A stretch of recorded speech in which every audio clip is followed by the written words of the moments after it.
பணி நீக்கம் செய்யப்பட்டிருக்கும் பொலிஸ் மா அதிபர் தேசபந்து தென்னக்கோன் அவர்களுக்கு பாதாள உலக குழுக்களால் உயிருக்கு அச்சுறுத்தல் இருப்பதாக சொல்லப்படுகிறது. இது குறித்து விரிவாக பார்க்க இருக்கின்றோம். ரணில் விக்ரமசிங்க அவர்களுடைய நீண்டகால பாதுகாவலர் ஒருவர் திடீரென இடமாற்றப்பட்டிருக்கிறார். இதற்கு பின்னால் இருக்கக்கூடிய காரணங்களவை ரணில் விக்ரமசிங்க அவர்கள் பழிவாங்கப்படுகின்றாரா? சப்ரகமுவ மாகாண பல்கலைக்கழகத்தில் மாணவர் ஒருவர் தவறான முடிவெடுத்து தன்னுடைய உயிரை மாய்த்திருக்கின்றார். இது குறித்த பின்னணி தகவல்களை விரிவாக பார்க்க இருக்கின்றோம். இந்த செய்திகள் உட்பட மேலும் பல செய்திகளும் தகவல்களும் இன்றைய வீடியோவில் காத்திருக்கின்றன. அத்துடன் ஒரு முக்கியமான கேலி சித்திரமும் இருக்கிறது. எல்லாவற்றையும் தொகுத்து இந்த காணொளியில் பார்க்க போகின்றோம். தமிழடியான் சொந்தங்கள் அனைவருக்கும் வணக்கம். மே மாதம் 2ஆம் திகதி 2025ஆம் ஆண்டு வெள்ளிக்கிழமை. வாருங்கள் காணொளிக்குள் போகலாம். பணி நீக்கம் செய்யப்பட்டிருக்கும் முன்னாள் பொலிஸ் மா அதிபர் தேசபந்து தென்னக்கோன் அவர்களுக்கு உயிர் அச்சுறுத்தல் இருப்பதாக சொல்லப்படுகின்றது. அதுவும் பாதாள உலக குழுக்களால் உயிர் அச்சுறுத்தல் இருப்பதாக சொல்லப்படுகிறது. என்ன நடந்திருக்குன்னு சொன்னால், உங்களுக்கு தெரியும், அரசாங்கம் கொஞ்ச காலமாக யுக்திய என்று சொல்லி ஒரு நடவடிக்கையை தொடர்ச்சியாக முன்னெடுத்து கொண்டு வந்தது. அதில் முன்னின்று செயல்பட்டவர், அதை வழிநடத்தியவர் தேசபந்து தென்னக்கோன் அவர்கள்.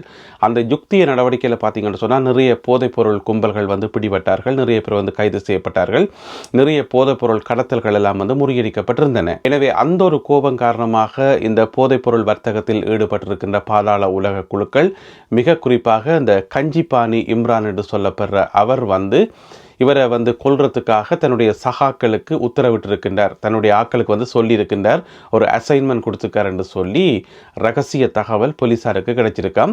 அதனை போலீசார் உத்தியோகபூர்வமாக தேசபந்து தென்னக்கோன் அவர்களுக்கு தெரியப்படுத்தி இருக்கிறார்கள்.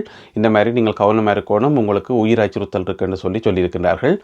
எனவே தேசபந்து தென்னக்கோன் அவர்களுக்கு பாதாள உலக குழுக்களால் ஒரு உயிர் அச்சுறுத்தல் இருக்குது. அதுவும் கஞ்சிபாணி இம்ரான் என்று சொல்லப்படுற ஒரு பாதாள உலக குழு தலைவனால ஆபத்து இருக்குன்னு சொல்லப்படுகின்றது.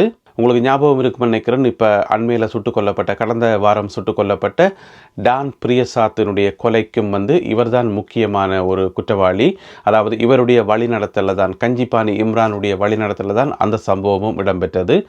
எனவே முன்னாள் பொலிஸ் மா அதிபர் தேசபந்து தென்னக்கோன் அவர்களை மிகுந்த எச்சரிக்கையுடன் இருக்கும்படி போலீசார் அறிவுறுத்தல் வழங்கியிருக்கிறார்கள். நேற்று இடம்பெற்ற வாகன விபத்தில் 2 பேர் உயிரிழந்திருக்கின்றார்கள்.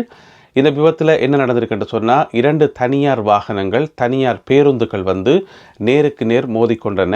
எங்கேன்னு பார்த்தீங்கன்னு சொன்னால், மின்னேரியா பகுதியில், மின்னேரியா இராணுவ முகாமுக்கு நேர முன்னுக்கு இந்த 2 வாகனங்களும் ஒன்றோடு ஒன்று மோதிக்கொண்டதால் 2 பேர் உயிரிழந்திருக்கிறார்கள்.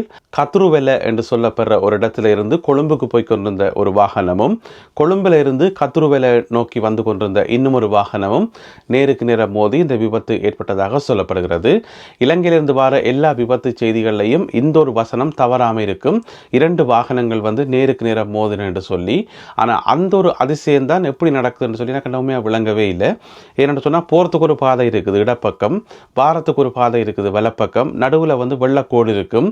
எனவே இப்படியெல்லாம் இருக்கும்போது எப்படி வாகனம் நேருக்கு நேர மோதுன்னு சொல்லி உண்மையாக விளங்கவே இல்லை. அதுவும் 2 பெரிய பஸ்ஸுகள் ஒன்று கொண்டு நேர மோதின என்று சொன்னால் அதை நாங்கள் ஓரளவு ஏற்றுக்கொள்ளலாம். என்று சொன்னால் பஸ் கொஞ்சம் அகலமாக இருக்கும், சரி ஓகே, ரோட்டில் இடங்கானா போகிற சொல்லி மோதி இருக்கணும்னு சொல்லலாம்.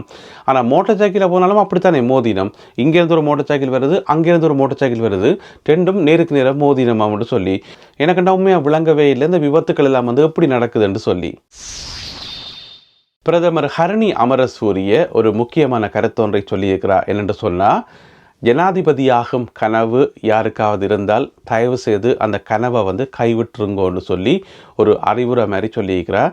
என்னென்னு சொன்னால், இப்போ ஒரு கொஞ்சம் காலமாக ஒரே கதையடிபட்டு கொண்டிருக்குது. ஆகஸ்ட் மாதத்தில் இலங்கைக்கு புதிய ஜனாதிபதி வர போகிறார். அவர் சஜித் பிரேமதாச ஆண்டு. பிறகு டிசம்பர் மாதம் இன்னும் ஒரு அடுத்த ஜனாதிபதி வர போகிறார். அவர் ரணில் விக்ரமசிங்க என்று சொல்லியும் ஒரே செய்திகள் பரவிக்கொண்டே இருக்குது. அது சம்பந்தமாக கேலி சித்திரங்கள் கூட வந்திருக்குது. அடுத்தடுத்துவே எல்லாம் ஜனாதிபதியாக வர போயினும் என்று சொல்லி. எதுக்காக இந்த கதை பரவுதுன்னு தெரியல. ஆனால் எல்லா ஊடகங்களையும் மிக முக்கியமாக சிங்கள ஊடகங்கள் எல்லாம் இந்த செய்திகள் வந்து பரவிக்கொண்டே இருக்குது. ஜனாதிபதி வரப்போறார், புதிய ஜனாதிபதி வரப்போறார் என்று சொல்லி. எனவே பிரதமர் ஹரணி அமரசூரிய சொல்லியிருக்கிறார், யாருக்காவது ஜனாதிபதி ஆகிற கனவு இருந்தால், அதுவும் அந்த திகதியை குறிப்பிட்டே சொல்லியிருக்கிறார், ஆகஸ்ட் மாதத்திலையும் சரி அல்லது டிசம்பர் மாதத்திலையும் சரி, யாருக்காவது ஜனாதிபதி ஆகிற கனவு இருந்தால் தயவு செய்து கைவிடுங்கோ, உங்களால் ஜனாதிபதி ஆகவே முடியாது, எங்களுடைய ஜனாதிபதி அனுரகுமார திசாநாயக்கா தான் என்று சொல்லி பிரதமர் ஹரணி அமரசூரிய அவர்கள் அழுத்தம் திருத்தமாக நேற்று உரையாற்றும் போது குறிப்பிட்டிருக்கின்றார். மின்சார கட்டணங்கள் அதிகரிக்கப் போவதாக வெளிவந்த செய்திகள் உண்மை இல்லை எனவும் அந்த செய்தியை தான் மறுப்பதாகவும் குறிப்பிட்டிருக்கின்றார் பிரதி அமைச்சர் அனில் ஜெயந்த பெர்னாண்டோ. என்ன நடந்தது என்று சொன்னால், நேற்றைய காணொலியில் நாங்கள் கூட சொல்லியிருந்த நாங்கள் மின்சார கட்டணம் அதிகரிக்கப் போகுது என்று சொல்லி அப்படித்தான் செய்திகள் எல்லாம் வந்திருந்தது. என்னென்னா IMF வந்து ஒரு பரிந்துரை சொல்லியிருக்குது, மின்சார கட்டணங்களை வந்து அதிகரிங்கோ, அப்படி அதிகரிக்கிறதன் மூலம் நீங்கள் வந்து காசை மிச்சம் பிடிக்கலாம், அந்த காசை வந்து IMF கிட்ட வாங்கின கடனை வந்து திருப்பி கட்டுறதுக்கு பயன்படுத்தலாம் என்று சொல்லி ஒரு சஜஷன் கொடுத்தவே. எனவே பிரதி அமைச்சர் என்ன சொல்லியிருக்காருன்னு சொன்னால், IMF வந்து அப்படி சஜஸ்ட் பண்ணது உண்மைதான், அப்படி ஒரு ஆலோசனை கொடுத்தது உண்மைதான். அதுக்காக நாங்கள் வந்து அவர்கள் சொல்றது எல்லாத்துக்கும் தலையாட்ட வேண்டிய அவசியம் இல்லை, எல்லாத்தையும் கேட்க வேண்டிய அவசியம் இல்லை. இன்றைய சூழ்நிலையில் வந்து மின்சார கட்டணத்தை அதிகரிப்பதற்கான எந்த ஒரு தேவையும் கிடையாது. அதாவது மின்சாரத்தை உற்பத்தி செய்கிறதுல ஏதாவது செலவுகள் அதிகரித்து அங்கே ஏதாவது பிரச்சனை வந்தால் மட்டும்தான் நாங்கள் மின் கட்டணங்களை அதிகரிப்போமே தவிர, அடுத்தாக்கள் சொன்ன கதையை கேட்டு நாங்கள் மின் கட்டணங்களை அதிகரிக்க மாட்டோம். அதாவது IMF சொல்லி போட்டுதற்காக நாங்கள் மின் கட்டணங்களை அதிகரிக்க மாட்டோம் என்று சொல்லி பிரதி அமைச்சர் அனில் ஜெயந்த பெர்னாண்டோ தெளிவாக குறிப்பிட்டிருக்கின்றார். அது மட்டும் இல்லாமல் அடுத்த காலாண்டுக்கு, அதாவது அடுத்து வரும் 3 மாதங்களுக்கு இலங்கையில் மின்சார கட்டணங்கள் அதிகரிக்கப்பட மாட்டாது எனவும் அவர் தெளிவாக குறிப்பிட்டிருக்கின்றார். எனவே இது வந்து மக்களுக்கு ஒரு நிம்மதியான செய்தியாக, மின் கட்டணங்கள் அதிகரிக்கப்பட மாட்டாதுன்றது. ஆனால் ஏற்கனவே வெளிவந்த செய்திகள், நேற்று முன்தினம் வெளிவந்த செய்திகள், மின் கட்டணங்கள் அதிகரிக்க போது என்று சொல்லித்தான் அந்த செய்திகள் திரும்ப வந்தது. பிறகு அமைச்சர் நேற்று அதனை மறுத்திருக்கின்றார். சப்ரகமுவ பல்கலைக்கழக மாணவர் ஒருவர் தவறான முடிவெடுத்து தன்னுடைய உயிரை மாய்த்திருக்கின்றார். இதற்கான பிரதான காரணம், பின்னணி காரணம் பல்கலைக்கழகங்களில் இடம்பெறுகின்ற இந்த மாணவர்களுக்கு செய்கின்ற சித்திரவதைகளாகும். அதாவது பகுடிவதை என்று சொல்லி ஒரு லேபிளை ஒட்டி போட்டு பல்கலைக்கழகங்களில் வந்து இந்த மாதிரியான கொடூரமான நிகழ்வுகள் நடக்கிறத நாங்கள் தொடர்ச்சியாக கேள்விப்பட்டு கொண்டு வரோம். அது இலங்கையில் வந்து ஒரு கலாச்சாரம் மாதிரியே இருக்குது. பல்கலைக்கழகங்களில் அதை கைவிடுற நோக்கம் மாணவர்களுக்கும் கிடையாது, அதை தடுத்து நிறுத்துகிற நோக்கம் யாருக்குமே கிடையாது, அரசாங்கத்துக்கும் கிடையாது, அல்லது பல்கலைக்கழக நிர்வாகத்துக்கும் கிடையாது, யாருக்குமே கிடையாது. அதை நிறுத்தணும் என்று சொல்லி, எனவே அதை தண்டவாட தொடர்ந்து ஒன்று இருக்குது.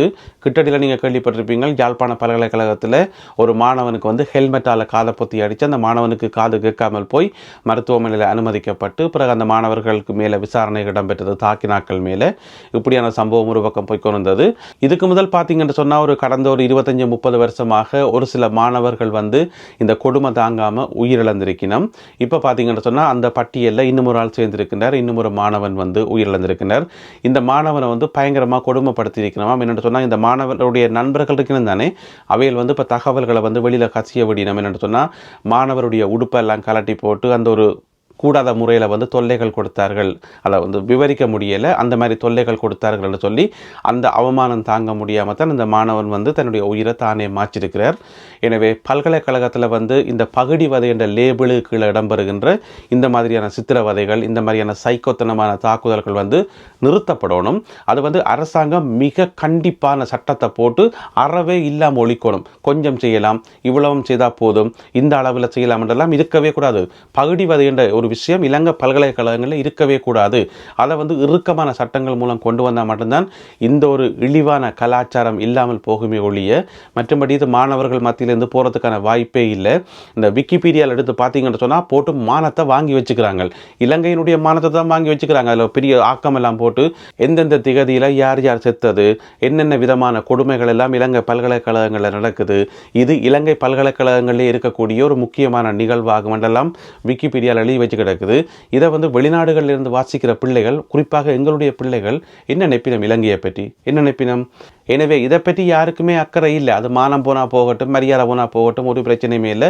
நாங்கள் இந்த பகுடிவதை, இந்த கொடுமையை செய்து கொண்டு தான் இருப்போம் என்று சொல்லி யோசிச்சு பார்த்தோம் என்று சொன்னால், இந்த உலகத்திலேயே மிகச்சிறந்த பல்கலைக்கழகங்கள் என்று சொல்லப்படக்கூடிய ஆக்ஸ்போர்ட் யூனிவர்சிட்டி, கேம்பிரிட்ஜ் யூனிவர்சிட்டி அல்லது ஹவார்ட் பல்கலைக்கழகம், இந்த மாதிரி உலகத்தில் தலை சிறந்த பல்கலைக்கழகங்களில் இப்படித்தான் கொடுமை செய்து கொண்டிருக்கிறாங்களா? இப்படித்தான் ஒரு மாணவன் உடுப்பெல்லத்தை கலட்டி போட்டு இப்படித்தான் கொடுமை செய்து கொண்டிருக்கிறாங்களா? அல்லது இப்படித்தான் காதை பொத்தி ஹெல்மெட்டால் அடிக்கிறாங்களா? இல்லைத்தானே.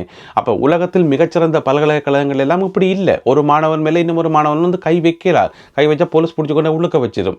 எனவே அப்படி பாதுகாப்பு என்ன மாணவர்களுக்கு? அப்படி இருக்கும்போது இலங்கை வந்து இன்னும் ஒரு 50-60 வருஷம் பின்னுக்கு தான் இருக்குது இந்த விஷயத்தில். இந்த குறிப்பிட்ட விஷயத்தில் வந்து 2025ஆம் ஆண்டில் இல்லை, அவையில் வந்து ஒரு 1950ஆம் ஆண்டில் இருக்கணும் பல்கலைக்கழக மாணவர்கள் மத்தியில். எனவே அரசாங்கம் வந்து கடுமையான நடவடிக்கைகள் எடுத்து கடுமையான சட்டங்களை போட்டு இதை வந்து முற்றுமுழுதாக இல்லாமல் பண்ணணும், இந்த பகுடிவாதி என்ற பெயரில் இடம்பெற இந்த கொடூரங்களை.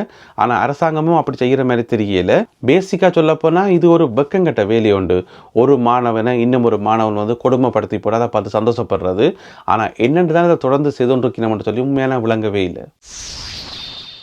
ரணில் விக்ரமசிங்கே அவர்கள் பழி வாங்கப்படுகிறாரா?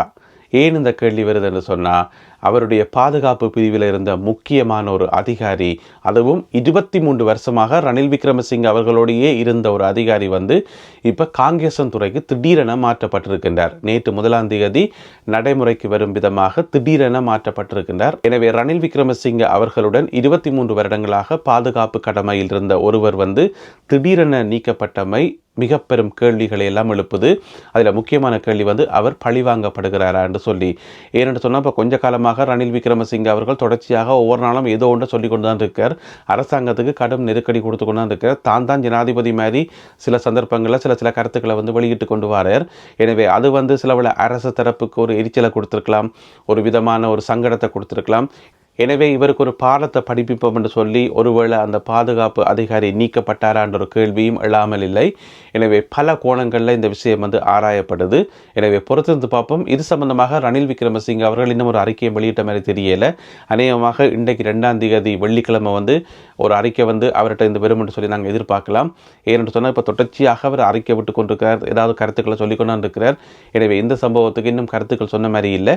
எனவே இன்றைக்கு கட்டாயம் சொல்லுவார் என்று சொல்லி எதிர்பார்க்கலாம். பொறுத்திருந்து பார்ப்போம் என்ன சொல்ல போறார் என்று சொல்லி. இதுக்கிடையில் ரணில் விக்ரமசிங்கே அவர்கள் சொன்ன ஒரு கருத்து வந்து சர்ச்சையாகி இருக்கிறது. அது என்னென்னு சொன்னால், தமிழின படுகொலை இருக்குத்தானே, அதுக்கு வந்து சர்வதேச விசாரணைகள் தேவையில்லை, அது நாங்கள் உள்நாட்டிலே பார்த்து கொள்ளுவோம், உள்நாட்டு விசாரணைகளே போதும் என்று சொல்லி சொன்னவர். எதுக்கு? முள்ளிவாய்க்கால் படுகொலைகள் மற்றும் தமிழின படுகொலைகளுக்கு இந்த ஒரு பதிலை சொன்னவர் ரணில் விக்ரமசிங்கே. சரி, அது ஒரு பக்கம். பிறகு ஈஸ்டர் குண்டு தாக்குதலுக்கு உள்நாட்டு விசாரணைகள் எல்லாம் தேவையில்லை, அதுக்கு அமெரிக்கா சொல்லி போட்டு தானே தீர்ப்பு, சர்வதேச விசாரணை அது போதும் என்று சொல்லி. அது என்ன, தமிழின படுகொலைக்கு வந்து சர்வதேச விசாரணை வேண்டாம், உள்ளூர் விசாரணை தான் வேண்டுமென்றீங்கள். பிறகு ஈஸ்டர் குண்டு தாக்குதலுக்கு உள்ளூர் விசாரணை வேண்டாம், சர்வதேச விசாரணையே போதும், அதாவது அமெரிக்காவினுடைய விசாரணையே போதும் என்று சொல்றீங்கள். ஒன்றுக்கு உள்நாடு ஒன்றுக்கு வெளிநாடு, ஏன் இப்படி மாற்றி மாற்றி கதைக்கிறீங்கள் என்று சொல்லி ஒரு சர்ச்சை ஒன்று உருவாகி இருக்கிறது. எனவே ரணில் விக்ரமசிங்கே என்பவர் வந்து சர்ச்சையின் நாயகன். எனவே அவருடைய பாதுகாப்பு அதிகாரி நீக்கப்பட்டது சம்பந்தமாக அவர் என்ன சொல்ல போகிறார் என்பதை பொறுத்திருந்து பார்ப்போம். அடுத்ததாக இன்றைய கேலி சித்திரம் கார்ட்டூன். இது வந்து மே மாதம் 1ஆம் தேதி, மே மாதம் 2ஆம் தேதி என்று சொல்லி 2ஆக பிரிக்கப்பட்டிருக்கிறது. மே மாதம் 1ஆம் தேதி நேற்றைய நாளில் பார்த்தீங்கன்னு சொன்னால், ஒரு சாதாரண தொழிலாளி மேகத்தில் இருக்கிறார். அவர் மிகவும் சந்தோஷமாக இருக்கிறார். அதாவது அவரை வந்து பெருமைப்படுத்தினோம். நேற்று 1ஆம் தேதி மேகத்துக்குள்ளே தூக்கி வச்சிருக்கிறோம், அந்த உயரத்தில் தூக்கி வச்சு அவரை பெருமைப்படுத்தினோமாம். மே மாதம் 2ஆம் தேதி அவரை வந்து பொத்தண்டு கைவிட்டுனோம். அவர் வந்து கீழே வந்து விழுந்துட்டார், நிலத்தில் வந்து விழுந்துட்டார். இதுதான் தொழிலாளர்களுக்கு நடக்குது. உலகத்தில் இருக்கிற சகல தொழிலாளர்களுக்கும் இதுதான் நடக்குது. அந்த ஒரு நாள் மே மாதம் 1ஆம் தேதி என்று சொல்லப்படுற அந்த ஒரு நாள் மட்டும் தூக்கி வச்சு தலையில் வச்சு கொண்டாடுறது, அடுத்த நாளை தூக்கி கீழே போடுறது பொத்தண்டு. எனவே இந்த ஒரு சம்பவத்தை, இந்த ஒரு விஷயத்தை வந்து மிக அழகாக காட்டுது இந்த கேலி சித்திரம். எனவே இந்த கேலி சித்திரம் தொடர்பாகவும் இன்றைய காணொலியில் பகிர்ந்து கொள்ளப்பட்ட செய்திகள் தொடர்பாகவும் உங்களுடைய கருத்துக்களை மறக்காமல் எழுதுங்கள். மீண்டும் மற்றும் ஒரு காணொலியில் உங்களை சந்திக்கின்றேன். அதுவரை நன்றி, வணக்கம்.